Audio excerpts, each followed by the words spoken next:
Hi, everyone, and welcome to the final episode of Queen's Landing. We're back to talk about the Game of Thrones finale as well as the series as a whole. Now that we're like a week away from it and we've had time to sort of digest what's happened and kind of read everyone else's reactions, not just like people who watch the show, but people who are part of the show. The documentary just aired, so half of us have watched it or watched most of it. So we're kind of just going to discuss a few things about the series and what we like, what we didn't like, and what is next for the Game of Thrones world. So I'm joined by my co-host Melissa, as Hello. well as our TV editor Mae and our staff writer Katey. Hello. All right. So I think I kind of just wanted to start off with like your quick thoughts on the series as a whole. So now that it's been over a week, do you think Game of Thrones is a good TV show? And how would it rank amongst your personal favorites, even, or does it even rank among them at all? I think there's no question that Game of Thrones is a good TV show. I don't think you can sit and watch 8 seasons of this epic fantasy story and say that it's just another TV show, regardless of how it ended. And I think season 6 through 8 have been pretty not questionable, but have a lot of controversy around like when did it start, going downhill. But I think no question, it's a great TV show. Yeah, I would agree with that. I would say after 8 seasons, like Katey said, there's no doubt that it's good. It's not great. I think the endings, the last season kind of lowered it in rating for me personally versus what it could have been, but it definitely, it's like the type of show that became so big and so popular and so embedded in the pop culture mainstream that it's hard to ignore it just because we didn't like how it ended. But as a show as a whole, I'd still like say recommend it to people to watch just to see the journey.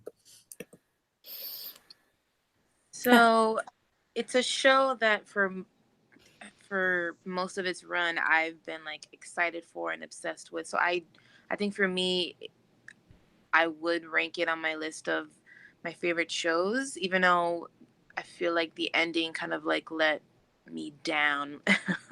And like it let like a lot of fans down, in my opinion. But I can't, I mean, even during season 8, I was still like tuning in, like expecting for something to happen. So I think like that alone like is like a testament to the show. Like it still like pulled me in and such. And I think in fairness, like it's been mostly good when I think of like the series as a whole. I would agree that like between like seasons like 6 and 8, that's kind of when it's probably was headed towards a different direction. But I mean, it's a show that was able to take on like so many different characters, characters from like, like the protagonist Ned Stark to like smaller characters like Serial Pharrell. Like that character left such an impression on people that people always thought like he's gonna come back, because like he made such like a grand presence on the show. And that's part of what I loved about it. Like even like the smaller parts made the world like that much more rich and grand, and that was so different about it for me. So yeah, it's like it'll hold a special place, even though the ending kind of was in was we'll talk about it, but yeah. Yeah, I feel like there's been a lot of talk about this is the last TV show that the world will watch together, and that sounds very melodramatic. But on a personal level, I mean, there's no doubt that like I think one of the coolest things, and I only started watching Game of Thrones a couple years ago, and this, unfortunately, like this last season was the one I got to watch live for the whole thing. But I still think it's very cool that like everyone at everyone at my work knows that I love TV and I watch every TV show imaginable. But the one show that we could all talk about at work and at lunch, I mean, we had standing like Game of Thrones lunch discussions on our work calendar. and like people from all different apartments would like come and sit in on these discussions. And I think that I will always like credit Game of Thrones to getting everyone in on the conversation. And I love discussing TV with anyone. So I think I will miss that the most, getting to talk to people that normally don't want to talk TV with me in on the conversation. Yeah, I'll definitely miss that part the most. I think what made the show fun for me was just getting more and more into like listening to others talk about it and like discussing it. And I do think it's one of the last shows that we'll all watch together live. Like, I just feel like streaming is getting more and more popular. That show Game of Thrones, where so many people watch live and they don't just wait to binge it, that is a very rare occurrence nowadays. So I do think like this won't happen. Like, people have watch parties, people go to bars to watch this show, and that just does not happen. So I think it will be a long time before we get another show that has like this level of a phenomenon globally, for sure. I think that's like, and as you guys are saying, it's like a testament to how good it is, because only a good show can bring that many people together. Definitely for me, I would consider it a good show. I think that would have been harder for me to say if I hadn't rewatched a couple, like the first two seasons recently, because it's just, for me, it was so easy to forget how much I liked them, why I was so drawn to them in the beginning, especially as we were in this last season. But because I did, I really found myself hooked. I was just gonna watch like the first two episodes and end up watching the whole season because I was like, I just wanted to relive it. It was just that good. And yeah, so I have to give, credit where credit is due, in that they did put together an amazing show. I definitely think it had its flaws throughout. And especially those last three seasons were a bit rough, but yeah, I mean, I think we can all agree there that they did something very special. And I don't know, I think there's gonna be something that comes around again that's gonna get us all like in sync. I mean, I do maybe, too. yeah, maybe not quite in the same exact way, but I do think there's gonna be another like sort of similar kind of phenomenon. I just think that it's hype. That's just hype for me. I don't pay attention to that, um, but yeah, I do think, but I do have to say it is quite amazing anyway. Uh, so I guess a few things we're kind of going to touch on the finale, and particularly how things have ended, and kind of think of how it works in, when we think about the show as a whole. And I think one of the main things I saw online after the finale was, does it make sense for Bran to be king? Did he really have the best story of them all? And I think this turned into a meme of some sort. And I think it's just, it seemed the general reaction was that he did not have the best story. In fact, he was absent for an entire season. So I was curious what you guys think about this. I have so much to say. I don't know where to start. Well, I think the most perfect place to start is that the two people sitting beside him when Tyrion says that line are Arya and Sansa, who have arguably had two of the most interesting stories, just in like different veins. So that line, I mean, it started in episode 3. I feel like when Bran says that the Night King is coming, we'll be gearing for him because he contains all of human history in his head, pretty much. And so I understand the logic behind having Bran as king, but the execution of it, because they're centering like stories above everything else, seems very weird. In that it feels like random. You know what I mean? Like, why are we putting so much emphasis on people's stories in these like 2 episodes when we haven't before? And yeah, that I'm losing my train of thought, but essentially it's weird. I think somewhere in Tyrion's speech he says about how, like, he talks about how Bran knows all of our stories, and I think that would have been Mm-hmm. a better way to lean more into that than to Mm-hmm. say that Bran has the best story, because like you said, like, he took Yeah. an entire season off, and they've Mm-hmm. gone out of their way in the show to tell us that he's no longer human, he's no longer Bran, Mm-hmm. and he's not really a character, he's kind of a plot device. Like, he tells people like what to say, really, because he usually is like that tool to give people information. So Mm-hmm. I think in that sense, like, in one way, I understand where they were going for, because obviously for a king, like, there's times where there's going to be wars, and he'll have the best knowledge about that, because he can see in the past, what's worked and what hasn't. So in that way, like, they wouldn't be doomed to repeat their history, right? So, Yeah. like, in that aspect, I understand.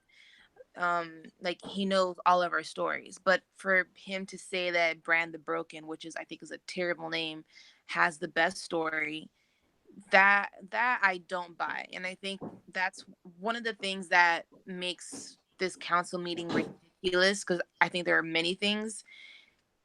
It's the fact that he's able to convince them all that he has the best story, when in fact we've watched Game of Thrones, and I guess maybe the characters haven't, and that's why, like, largely the audience is like, but wait, Bran has not had the best story.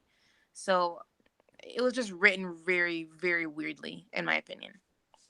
Yeah, I agree with that, especially since Tyrion hasn't really known Bran for that long, nor what he's really gone through versus him just knowing that he knows everything now. And I think what bothers me is that for other than being absent for 1 or 2 seasons, is that he, as a three-eyed raven, he multiple times he said that he doesn't really want anymore. He's not human. He doesn't have any wants or needs, and why a lot of the times he doesn't really get involved, or because he does know too much.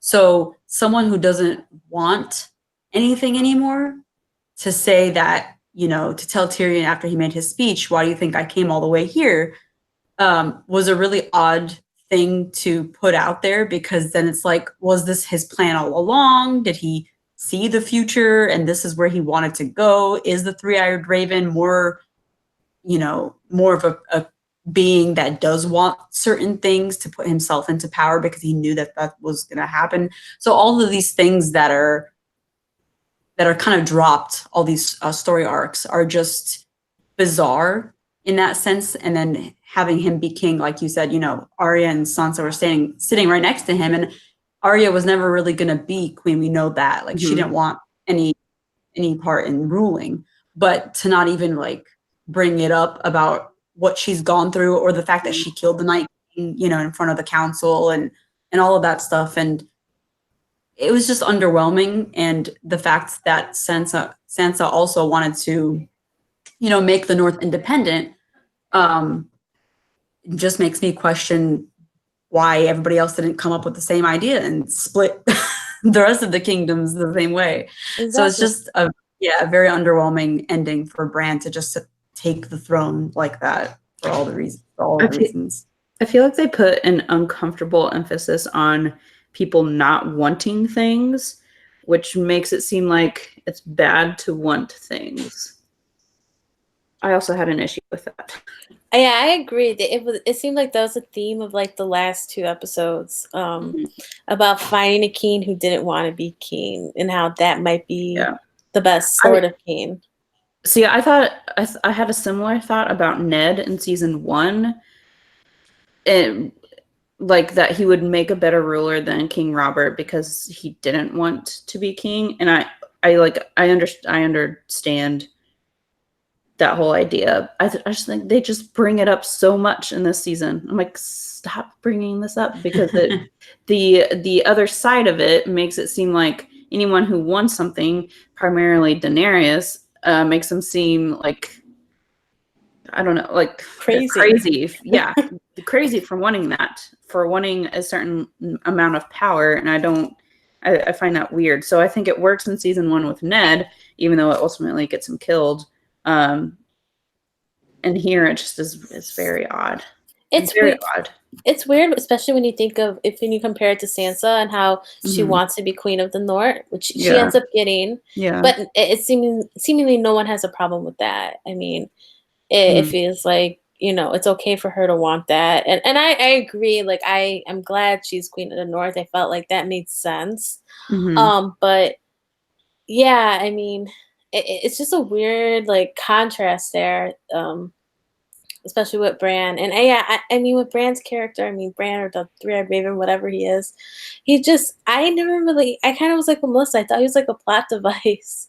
I just didn't really, when he said, yeah, I mean, when wasn't like, I mean, he's just so detached from the original Bran character. I mean, he's not Bran anymore. I just sort of I sort of not stopped caring about him, but like, I mean, at the same rate, I kind of just figured his role was just specifically to help, the human race survive, and that's about it.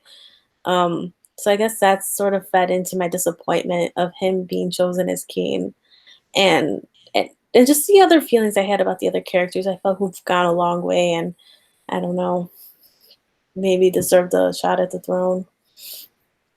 I just think it's very weird that in that whole council scene, even though Jon was the one on trial, that is never brought up about the fact that he's actually the heir to the throne. Yeah, and that actually brings up my next question prompt, which I actually saw based on Melissa, your Facebook post, I think from last week, about did it even matter that Jon is a Targaryen? I mean, they teased his parentage for like seasons. It didn't. And you know what? Let me unpack this. I feel like that is something that they basically kind of plant the seed for the audience in the pilot, okay? Because you see Ned say to him, "You may not have my name, but you have my blood. And when we return, and when I come back, I promise you, I'll tell you more about your mother." So then we're already like, no, like there's a big mystery about who the mom is, right? And then throughout the show, there's always like these rumors about, like Rhaegar, he raped Lyanna, but then there's conflicting reports like they were in love, because we saw that come true, I think, in season 6. And the fact that, Ned kept that secret for like so many years to protect Jon, and they made a whole big deal about it. Like, I think at the end of season 7, when Bran and Sam kind of put 2 and 2 together, and even in this season, when you see Jon tell Arya and Sansa, and then Sansa tells Tyrion, and then Tyrion tells Varys, and then Varys sends out the ravens about who the true heir is, and then that is never brought up ever. Like, that whole information sharing is never brought up. Now, I'm not saying that he should have been king, but I think it is extremely odd that it is never brought up, like his claim to the throne, because that's been a huge secret for most of the entire show, and they still made it a big deal in season 8. I mean, where did the ravens that Varys sent out, where did they go? Can I ask a question real fast? Everyone on here, have you guys read the books? Or did you read the books before the show? Or have you read since you started watching the show? I have not read the books. I've only read like half of one of the books. Okay. So a couple summers ago, I binge watched the entire show up until season 7 when it started airing. And then Melissa, to your point, I realized in the pilot episode, Ned says something about how he'll tell Jon about his mother. But to me, it feels like if you're just a show watcher, the identity of his mother wasn't a huge deal up until the end of season 6, when Bran starts seeing the past, But and then they obviously then they like make it a big deal with like the season 7 reveal. I always found like the 2-part reveal kind of weird, but anyway. But last year, like in December or so, I started reading the first book, and it is pretty clear in a lot of Ned's chapters that the idea of who Jon's mother was an idea from the very beginning, because a lot of his narration, his internal dialogue, is pretty like he mentions a secret that he's keeping for Lyanna all the time. But in the show, as just a show watcher, I never got the idea that there was some big secret to John's, who John's mother was until season 6. So, but I feel like even if it was more of a big deal in the early seasons, I think the way they like amp up that secret in 6 and 7 and then in 8 makes it seem like there should have been more payoff. So that's just like a perspective from pretty much a show watcher who has read like half of the first book. I mean, I would say that for me, because I hadn't read the books, but I did watch the show. I think a lot of the rhetoric surrounding the show really amped up the whole John's parenting thing, because I think just like when you read reviews or you read like think pieces or people's theories, it was usually from book readers and usually very much like heavily incorporated that kind of this John's parentage into it. And I mean, I can't speak for everyone, but usually I kind of read. I supplement my TV shows with reading, so I read stuff online about them. And in that case, that sort of like fueled my curiosity and made me feel like it was a big deal from like the very beginning. And that could have, I think it was just really the book readers who made it a big deal for everyone else.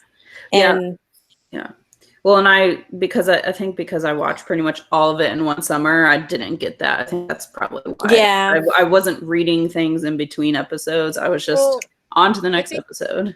Yeah. The show really amped you up for it too. I mean, there's that scene in season 6 when Bran is coming back from this flashback thing, and then like the baby's born, and then the next scene is a hard cut of John's face, and then you hear that music and it gives you chills, and it's like, oh my God, it's true. So it's like from then on, when it was revealed, and then they kept bringing it up in season 8, and then it didn't really go anywhere.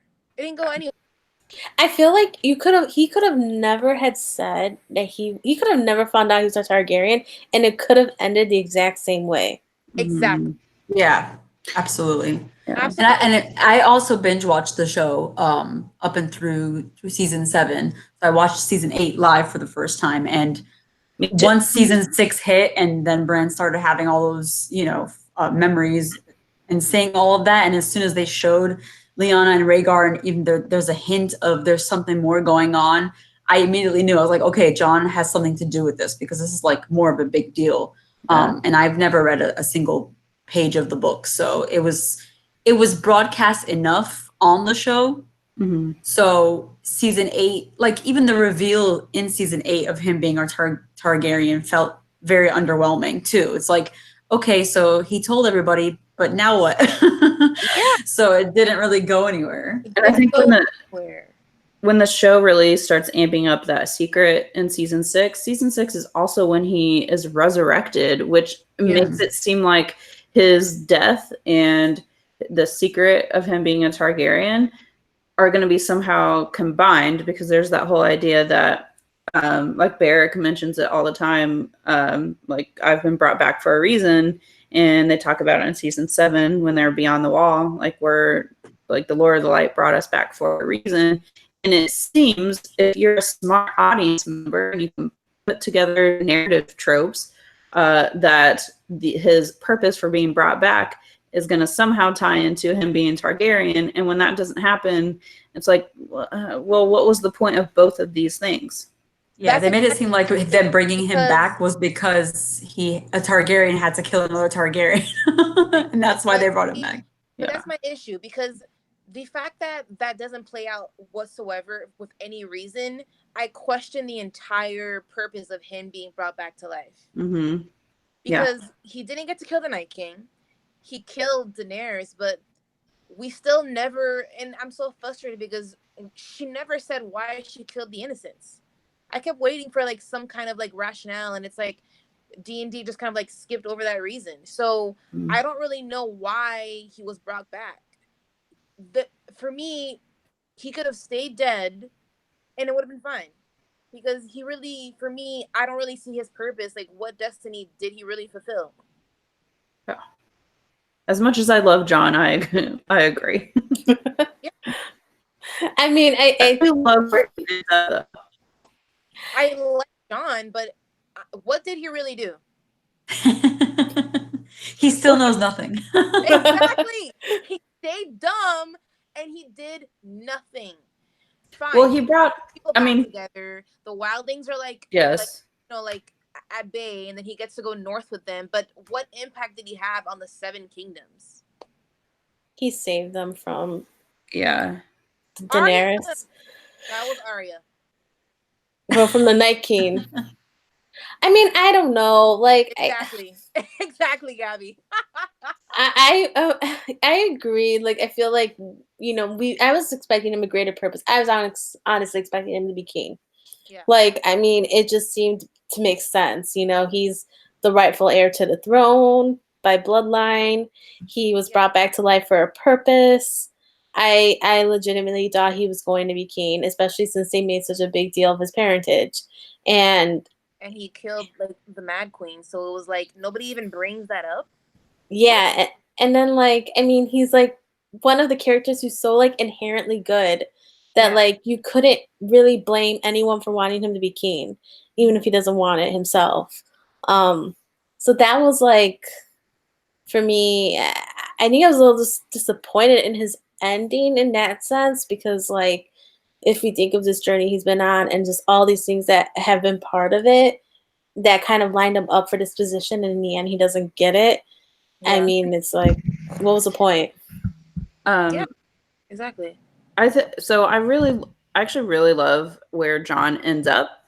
I wish it felt more like a cathartic moment, which I think the show tries to treat it that way. That he's finally free. But it feels, because of the circumstances of him killing Danny and then basically him going back to the Night's Watch is punishment, and makes it seem like he's not really earning it for himself. It's more of like well, we don't know what to do with you, so this is where you go. I would have liked it to be more about him choosing that life instead of basically banished. Yeah, because how he gets there doesn't really make sense. Because like they did it to kind of like placate Grey Worm, but like Grey Worm went back east, so why would he even care? Like, yeah, that's like a whole other. Especially since like the council is made up of all of his friends. Yeah, and usually, like, and his family. Once you kill the tyrant or like the king or queen, like, you get the throne. I mean, we've seen that throughout the show, so even more of a reason as to like why is nobody pressing his claim, A, and B, why is everybody listening to the prisoner Tyrion? Yes. That's a great point. Someone mentioned that because John was arrested, and that makes Tyrion next in line, so that's why he had that moment of his speech and he got to say his piece. But that's just a lame excuse. It was a ridiculous scene. They're listening to Tyrion, who's a prisoner, who's made mistake after mistake after mistake. He quits and he gets punished by getting his favorite job back. Yep. Yeah, and he doesn't even get punished. Besides that, which is not a punishment, but he also has been giving terrible advice. He's been terrible at his job for like seasons now. He let a prisoner go, right? He let his brother go, but he doesn't even get punished for that. So it's just, they ruined his character years ago. Yeah, it's baffling. Like, the entire council scene was baffling to me. Melissa, I don't know why I thought this conversation was going to be a lot tamer from you versus last weekend. I'm still very passionate about the decisions that they've made. Okay, well, not to like rub it in, but we're gonna talk about Daenerys now. So, I was reading an interview in the New Yorker, and Amelia Clark was talking about like her surprise of what the showrunners decided to do with Daenerys, but she had said in the beginning that they had told her that her arc would be similar to Lawrence of Arabia, and I don't know how many of you guys have watched the movie, but it's a character who sort of like rises and then he kind of gets a little corrupted with his power, and then he sort of just like disintegrates as a character. Right. And so do you guys find this to be true about Daenerys? What do you think of her rise and fall, and like what implications does it have? And that's a little ambiguous, but I think as far as just like representing a woman in power, I think that does have a bit of implication, especially with such a huge TV show that almost everyone watches. So yeah, what do you guys thought? I read her interview with the New Yorker, because I had to, of course. But so they told her about like where she was heading, like the beginning of season 8, even though they told her from the beginning that she'd be like a Lawrence of Arabia. But I feel like because I think maybe they should have told her where she would end up, probably like in season 6 or 7. Only because so that it could make a little bit more sense as to how she got there. Because it's really kind of like a flip switch that happens with Daenerys. Mm-hmm. And like it just happens because I think that would have been like a really, really dope story being told about how like we kind of see her start out as this shy, naive, meek girl, and then she gets more and more and more power. She thinks she's doing good, and then she kind of, falls into the other side of the coin by being a liberator, and then taking a dark turn. Could have been a really interesting story, but I think it's not as interesting when it seems like it's like a black and white situation where she just like just decides to turn. So I think it's really kind of mishandling the character and really kind of doing a disservice to the character and the actor. Like I can't even imagine like what she was thinking about when she was first reading those scripts. Well, in her interview with Entertainment Weekly, she talked about how like when she read it, she went for a walk and was gone for like 5 hours, just absorbing it. And I can't even imagine like I don't know, the amount of time you spend in putting into that character who does occupy a very like feminist kind of story, and then to have it in like this, I think it would have been. And again, I'm not against Dany going mad as long as there was like proper groundwork laid, and not the little like playback they did right before the episode of like the 5 lines in which she was like a bitch. But I think. I feel like if there was a moment of clarity from her before she died, it would have made it a lot more emotional. Like she like had a moment of clarity about what the fuck she just did. But I don't know. I can see some of the comparisons to like Lawrence of Arabia, specifically because in general, Dany's history has kind of been a little bit white savior-ish, where she goes and she liberates people, and these people happen to be brown people, but the fact that she's never killed, like she's liberating them from slavers, right? She's never actually like went out of her way and killed people she thought were innocents. Mm-hmm. So I completely agree that if they were gonna turn her into the Mad Queen, then they should have started back in season 6, because it felt like the writers were just having the plot dry. Like they needed to get to, plan Z, and they knew how they were going to get there, but they didn't do that well within, like they didn't let the character drive the story. They just knew they had to get to that point, and it doesn't matter how they got there to begin with. So that turn, her, massacring all of King's Landing after the bells were ringing and everybody called surrender, just didn't sit right with me. And I still like think about it and how awful it was because of it was like character assassination, essentially. Like they didn't give her a reason to do that. it was just like a turn, and all of a sudden she's like, we're gonna liberate everyone, the whole world, and you're like, okay. So it made no sense from when she started to like how she got to where she got to, and then even her death scene was very underwhelming and lacked something, to it. It happened so early in the episode too. Yeah, exactly. And like, correct me if I'm wrong, but I feel like every single moment of Dani, like if she does something significant, like freeing the slaves or killing all the Dothraki like leaders, in season 6, every single one of those moments is always portrayed as some sort of very like significant and like rewarding kind of vibe. You know what I mean? Like this is someone we should be cheering for in this moment. This isn't someone we should be scared of or scared for if they were to take like the throne or whatever. And I think the ending to season 6 is one of the most telling things I've ever seen in regards to like them not knowing what to do, or like just trying to get to the end in season 8. Season 6 ends with her crossing the sea for the first time. It's such a powerful moment because the dragons are flying overhead. She's got like a smile on her face as they're like crossing the sea, and the music is very swelling and uplifting. Like, hey, we're finally on our way to something, and we're gonna go accomplish something, and it feels very powerful. And then in like literally 13 episodes later, dead, and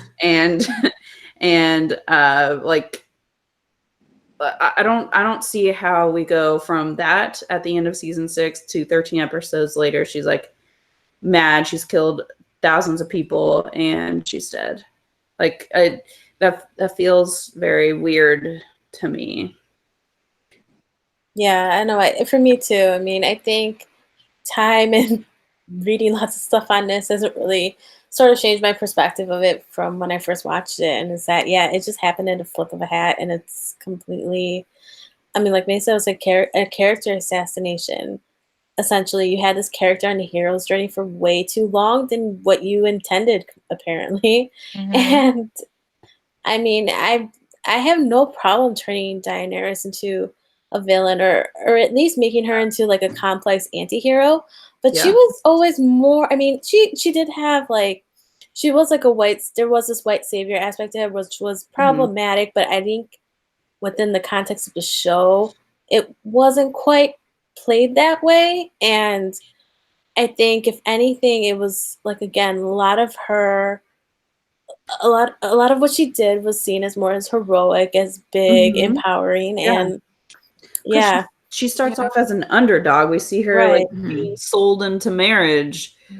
So of course we're gonna cheer for her anytime she kills evil people.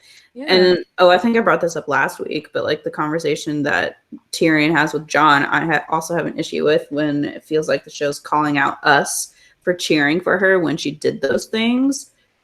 So yeah, that was weird, especially since he kind of fell into it too. But whatever. And it was just one more point. Sorry. Okay, go ahead. And it also looks ridiculous for Tyrion to, try to switch sides and have the doubt when it came to her wanting to rule, when he tried to appeal to his sister, even though she's done like terrible things too. Everybody on this show has done terrible things. So her looking like the big bad when everybody else is kind of terrible too, and just looks bad, Yeah, I mean, his Tyrion and Jon's conversation didn't really sit well with me, especially when there was a part where Tyrion was like, yes, my father was evil, my sister was evil, and in a single day, Daenerys has killed more people than they ever have. But then I'm thinking, so you're telling me if Tywin or Joffrey or Cersei had a dragon, they wouldn't have used the dragon? Yeah, they would have. I mean, like, what kind of reasoning is that? Bad. It was basically like they didn't have the nuclear bomb, so they did. But if they did, they would have used it essentially. But yeah, I think that's definitely something that the show is always gonna like, leave a bad taste in everyone's mouth over. And Yeah, which know? you know, it should be pushed back against, because I feel like that character's been there since the pilot, and she started out as an underdog, as you said, and Mhm. then she was on this hero's journey, and then like at the end, you just kind of like pulled the rug out from under us, and it's just giving me whiplash. Like, wait, what? Mhm. So it's something that will be debated about like for years to come. So Right. yeah. So a major so one of our questions was when you thought the show was going downhill, and I think a lot of us have sort of mentioned season 6. I don't know if Yeah. that is true across the board, but I really like season 6. I was having this conversation with somebody the other day, Mhm. but I did acknowledge the very convenient plot points, but I feel like they made more sense when I'm comparing it to season 8. um, some people I know even say like season 5. Yeah. I Yeah, don't like season 5. yeah. I know a lot of people didn't like season 5. I probably enjoyed it more than most, but probably around, for me, probably around season 6 is when, yeah, because now looking back, I can say ever since they brought Jon Snow back, like it was not going to be good for them. Yeah, I would say the same around season 6 and probably into season 7 more so because you really felt that they were trying to speed the story up versus in the earlier seasons where they were taking their time and laying the groundwork. And then it was just kind of, we need to get going. And they knew that. And it's, even how long it took them to get from one place to the next was much faster too. So Mhm. that's kind of where it started going downhill for me. yeah, for me, I guess it started a bit earlier. I think for me it started like a very and I didn't really notice how badly yet, but it started like after season 4. I didn't like season 5. I thought it was very slow. Mhm. Um for I don't even remember specifics except for I just what remember happened with Sansa. I just remember being mad that it won the Emmy award for best drama over like That's when Hard Home happened. That's when Mhm. Ramsay raped Sansa. That's when Yeah. yeah, I hated that Yeah. Well, season. yeah. Those Shireen are burned at the stake. That was the whole Cersei. yeah. Oh God, yeah. Then Cersei like walked the walk of shame. That's when Drogon saves Daenerys from the Sons of the Harpy. It's that whole season. Yeah, I think the only two things I remembered was Sansa and Ramsay and then Hard Home, which I really like Hard Home Great. actually.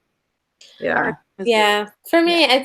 it sort of started going downhill there, but I still like the show. I think like where Mhm. I really like questioned if this was going to end well was like in season 7. It was going by so fast, and I Mhm. was like, I have no idea how they're going to wrap this, but and then they did, and we all know what we think about that. So So Yeah. the second like the bonus question, so I added those two questions, but I think the last question is one I'm most interested in what everyone thinks. Because I think even in some of the later seasons that we say like we think it started going downhill, I think there's some really great stuff that happens. So when I say like what's the last great thing you think the series did, like it could be just an entire episode or a scene or like a certain decision the character made. Personally, I think the finale of season 6 is probably one of the greatest episodes of Game of Thrones, which is The way interesting because it is so late in the show. So that's when Cersei blows up the Sept and when Daenerys finally crosses the sea. So Yeah. that's why I like My that one. answer too. Yeah, that's my answer as well. Because I had said like for me in my head, like the show ends at season 6. Mm-hmm. Like things got to be wrapped up. Like we got to see Arya kill Walder Frey. We see the Yeah. whole truth with John's parentage, even though it didn't matter. Mm-hmm. They won the battle, and the Starks have their home back. Mm-hmm. And Cersei blows up the Sept, and then Tommen commits suicide, and then Daenerys finally sets sail for Westeros. So I thought like all those things like ended pretty spectacularly, and for me, like it's probably like the last great thing, and how I would imagine it for me to end like in my head, like as a fan. for me, Mine is actually fairly recent. As much as I did not like the season, I liked the second episode, and I thought my favorite moment was when Jamie knighted Brienne. I felt like that was one thing that really, really paid off for me with their relationship. I don't agree what happened next in their relationship, but if we were just to stop right there when he knighted her, I think I'd be very, very happy. Yeah, that's where season 8 ended for me. Yeah. So that was Yeah. my last great moment. Yeah, I completely agree with that. It was so earned for her because that's something that she's been wanting for a long time and never really openly said it. And she put in the time and did all of these great things. And she's one of the most noble characters on the show. And I think that moment really, it made me tear up. It was really well done, especially since that Jamie gave her the knighthood and everyone thought that she deserved it, and it was a really great moment. And season 6 finale was pretty great too. Alrighty. So we're gonna move on to our segments for the very last time. Oh my God. Okay, so our first one up is the freak of the series. Basically, who annoyed you the most, but you didn't necessarily want dead or wanted dead? I'll go first because I know who I want. Tyrion. Oh. I definitely feel like, and I don't know if it's just, I think it's mostly the way his character's played out in the last few seasons that have annoyed me beyond everything. And I think the finale sort of like nailed it. His status as week of the series for me because he just annoyed the crap out of me with his speech and his decisions and the way things ended for him. I mean, I really liked him in the beginning. I feel like ever since he killed his father, it sort of went downhill for him. Yeah. Yeah. Pretty much. That's correct. Well, I don't think the show knew what to do with him either. Right. Yeah. That was a big issue. Yeah, and I definitely think that affected sort of my feelings towards him as a character, and unfortunately, he is my reek of the series. I'm still thinking, so somebody else I guess I'll go. I definitely wanted this person dead, so I don't know if this is really answering the question, but Cersei. I got really annoyed with, I guess, how long she stayed in power, and just, I guess, the lack of depth beyond her just loving her children. I kind of got over that really fast, just because her children kind of suck. Except for, I guess, Tommen and Marcella are fine. I guess that's 2 out of 3. Anyway, like. And maybe it's part of Tyrion because he kept saying, like, well, she loved her children. I'm like, fuck, I don't care. Like, she's terrible and a terrible person. And I think a lot of it came from other people. Like, okay, like the radio DJs in Kansas City are like fucking obsessed with Cersei. And I'm like, shut up about it. Like they would talk about how awesome she is all the time. And I'm like, stop. Like, like there's nothing beyond her like wanting to stay in power, and I think I just got over that really fast. Yeah. For me, I think I'm gonna pick Jamie. For me, it's just I like his relationship like with Brienne, obviously like everyone else does, but it was always frustrating for me that he would still go back to his sister every time. And like just when you think he went up north to help the humanity, and then he has sex with Brienne, which was like random and was needless in a way, he also still goes back to his sister Cersei. So for me, he was kind of like a frustrating character because you expect him, I guess, to have like this redemptive arc, but I guess in a weird way, he still kind of stayed true to what he's always been about, and that's his love for his sister. So, but that for me personally, I didn't really, it did not make me love him as a character. I am okay with this person having died, but I was also really annoyed of Euron Greyjoy, who now thinking about it in terms of season 8, I feel like kind of was a fairly useless character in the sense that his arc didn't really go anywhere. Because in season 8 they had the whole, oh, you know, he's gonna have a kid with Cersei, but he didn't even know she was pregnant. She never told him, and it just like it ended before it even got started. So I feel like his introduction into the show took up screen time when it didn't need to, and he was just a very frustrating character all around. I don't think he had an arc. Yeah. Yeah. He was just kind of there. Yeah. Okay, so our next segment is Lord or Lady Commander series. So basically the MVP of the entire series. And for me, that is Arya because she saved the human race. And that's it.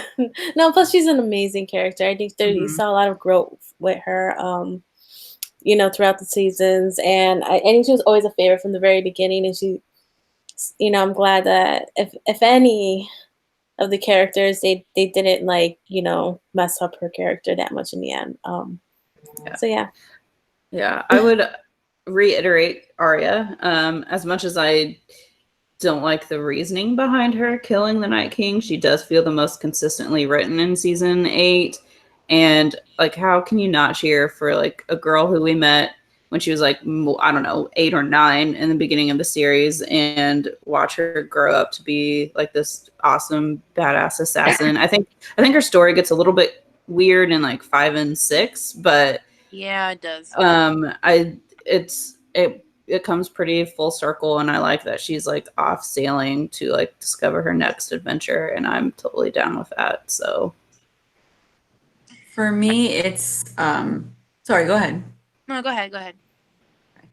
Definitely Sansa. She had grown so much since like the very first scene that she ever showed up in, and she learned, she took advice, she gained political power, and then she did what she had to do in protection of her people in the North. And I think she came a long way, despite all the bad that happened to her. Yeah. I think mine is also Sansa. And well, I do kind of question some things of how they handled her character. Yeah. I think considering how it ends and where they went, like that's remained consistent. Like she's always, because she's been like a hostage of King's Landing or a hostage of somebody for so long, and all she wanted to do was go home. And not only does she, you know, escape and gets to go home, but she's fighting like hell to keep it. So I think like that's been pretty consistent throughout the whole show. And that's probably like the only scene that I liked in the series finale is when she was crowned Queen of the North. So yeah, because it felt really earned. Yeah, exactly. And you know, she's done like such a change. Like she was like this very like naive, annoying girl, and then she starts learning more and more, and kind of just learning from everything and being smarter about things. She's really kind of like made this huge change, and I think just to give a shout out to Sophie Turner, I think she's done a really, really good job. She just brings like this quality to Sansa where you kind of like feel what she's feeling. So I really love the character. So Sansa Stark sisters. Woo! Alrighty. So our next segment is Swing the Sword, and I sort of shifted this question into whose death did you find the most satisfying? Right. And for me, it's Ramsay Bolton. I hated that character, and I felt like he stayed on the show for way longer than he needed to be on it. And yeah, I think they kind of killed him in a very satisfying way. So That's a good one. That's a good one. Like I want to say Joffrey, but I feel like at the end, like they kind of like try to make you feel bad for him, but I'm like, I don't feel bad for him. Yeah, no. But he had his death was like kind of easy. He just like choked on poison. Yeah. It was just poison. I definitely agree with Ramsay. I think him being chewed up by his hounds, whom he used to kill everybody else was really satisfying to watch, and the fact that Sansa sicked hounds on him was great too. So he deserved that. So I don't know if I'm going to sound super callous when I say this, but I think Theon's death is pretty satisfying. Just in terms of his arc and where he ends up dying, trying to save the Starks and protecting Bran, who he had once tried to kill. I think I do remember being very annoyed by Theon in like the middle of Game of Thrones, but he's very. I think if we say like 6 through 8 is kind of when things start going downhill. I think that's when Theon's story started getting more interesting to me, and I like that this is like the culmination of his character. He really redeems himself, and I like that. So while it is sad to see him die, it was probably the most satisfying end you could probably have for that character. So I don't think that's callous at all. I think that's a nice choice. It's not like mine, like bloodthirsty. Like, yes, Ramsay died. That's more like you felt like he had a proper death, like redemptive death. So no, that's a nice choice. Yeah. Yes. I would almost. Oh, sorry. Go. I am mostly bloodthirsty as well, so I do agree. The way Ramsay went out was great. Yeah. I think in season 8, this is just a random one last thought, but I think in season 8, Theon and Jorah's death are probably the most satisfying in terms of like, this makes sense. Yeah, like their deaths make sense. Yeah, I agree. All right, so our green site is not about looking forward, but about looking back. So just quickly name your favorite season, like one that you are happy to rewatch anytime. Either 3 or 4. 4 is probably like I think the best season, in my opinion. I think 4 is the one, the trial by combat one, right? Yes, that's the trial. That's when they introduced Oberyn Martell. Yeah. He only had a few episodes, but he left such an impression on the show that like a lot of people love that character. And that's also like, and then they killed Joffrey off like really early in the season too. So that was an interesting choice. Yeah. That's also my favorite. Yeah, I just enjoyed that season immensely. I think it's really entertaining. Yeah, it is. I really like, and granted, so I haven't watched these seasons. I've only seen them like once through, but I really remember liking seasons 2 and 3. 2 because it feels it has a nice pace to it. It's definitely a slow burn, but every part of it I thought was interesting. And then 3 just feels like you're ramping up towards something, and that something was like one of the most devastating episodes of the entire show. But I think they also paced themselves pretty nicely. So 2 and 3 would be my answer. Yeah. Mine probably be 3 and 4.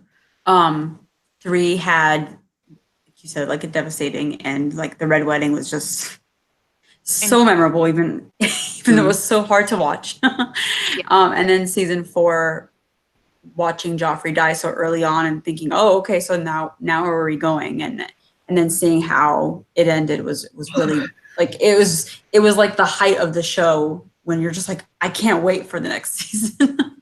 Yeah, that was really good. Okay, so just to kind of like touch base on what's happening next in the Game of Thrones universe. The HBO confirmed that they do have one prequel in production, and they have 2 others that are still in development, and there's really no confirmation of whether they will actually happen or not. And then they also confirmed that there are no spinoffs. I think people were kind of anticipating maybe an Arya spinoff now that she's going to explore what's west of East Westeros. I'll say west of East Westeros. So they're not going to do that, but they are working on a prequel, and it's going to star Naomi Watts, and it takes place like thousands of years before what happens in Game of Thrones. And Is it about Is it about the Targaryens? Is it like Targaryen history or what I'm is not it? sure. I think I know you're gonna find out like the true origins of the White Walkers. Okay. And sort of just I think in the article it says like it's gonna chronicle the world's descent from the golden age of heroes into its darkest hour. Mm, Whatever that means. I think that's before the Targaryens come to Westeros. okay. Okay. So yeah, I mean there's really not a lot of details on what exactly it's about. I'm sure like book readers will probably be more well versed into what they could be exploring in this series. But my main question is, will you guys be tuning in? Yes. Yeah, Yep. I'll check out the pilot. Yeah, I think casting Naomi Watts has me sold. I'll tune in. I don't know how invested I will become. Yeah, exactly. Yeah. I'm really interested in it because, well, since season 8 of Game of Thrones was like the one season I got to watch live, I'm definitely looking forward to like another opportunity to watch, something about Game of Thrones live. But I also am a huge fan of.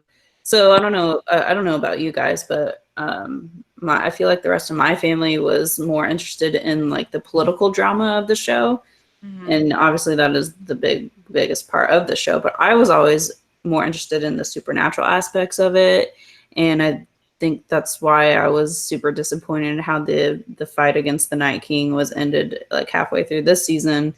I'm like, there's definitely more to this because you made it such a big deal, but whatever. So if that's what the prequel series is about, and it sounds like it is, if it's gonna be like the origin of the White Walkers and stuff, that is what I'm super looking forward to. So I definitely think we do need some clarity on the magic of yeah, living in this world because Yeah. it's not very clear. I feel like they kind of cherry pick it at their Mhm. convenience to sort of make something work. Yeah. Because it feels like D&D Mhm. like weren't really interested in the magic part of the show that much. Why? How can you not be its magic? I mean, they left out ice spiders. They killed Night King too early, so Yeah, I mean, I think like they were just. I mean, you could tell from the very start that they were always very interested in the politics of the show. I yeah. mean, that's where the main focus was. But the prequel will have new showrunners. I think they're gonna stay on as like producers, but essentially they're not going to be writing for the show. So Yeah, no. The new showrunner is I think Jenny Goldman, so it's Oh. brand new take. yeah, so it should be interesting to see what they do with And, next with the and it's series. and it's at Amazon, which is the same place that the Lord of the Rings prequel is at, right? So that'll be interesting. Yeah, for sure. All right, I think we have made an official wrap on Queen's Landing. Oh my Aw. god. Ah, it's And over. and Game of Thrones. I think after this, I'm having 0 Game of Thrones conversations for a while. Same here. I was like, oh man, I got to talk about it again tonight. But yeah, thanks everyone for watching. This is our 25th episode. So we have spent at least 25 hours of talking about Game of Thrones on YouTube. Nice. And yeah, so thanks again for watching. You can always subscribe to the Young Folks at TYF Official and follow us on Twitter. All our handles are on the screen. And again, thank you. I feel like this has been a really incredible journey, and I've really found myself appreciating the show more through this. Yeah, thank you so much, Gabby, for taking me up on my little idea for starting an after show for this. Because I noticed there was a sausage fest out there for this show, and I'm like, wait, girls watch it too. So it's been an honor. It's been very fun. It's always fun to discuss and debate the show, and very thankful to all of our guests throughout the years for coming along on the ride with us. So till next time, that we're all obsessed with the same show again. Yep. Thank you. Thank you guys. Bye. Bye. Bye.